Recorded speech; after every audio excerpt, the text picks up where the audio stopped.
Lahat kami dito may kanya-kanyang abilidad. Si Margot, nakakaramdam. Lahat ng nangyayari pumapasok sa aking katawan. Ako ang nakakarinig. Wala akong nakikita pero naririnig ko ang lahat. At ako ang pinapasukan Pinapasukan ng ano? ng hindi matahimik na kaluluwa. Hindi ba delikado yung gagawin nyo? Lahat naman delikado eh. Kahit nga tumawid ka lang ng kalsada, delikado rin, di ba? At ako?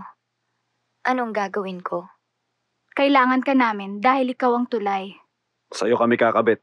Ikaw ang makakakita. Sarah, kailangan mo magtiwala sa amin.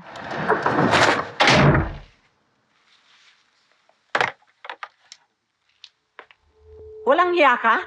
Anong ginagawa mo dito? Bastos ka! Wala kang utang na loob. Bakit ka pumunta dito? Wala na tayong dapat pang pag-usapan. Tinulungan na kita. Nagtiwala ako sa'yo. Then you do this to me? You get out of here. Kung hindi...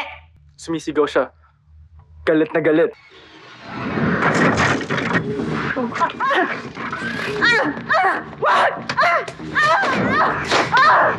Diyos ko! Diyos sa Santa Maria!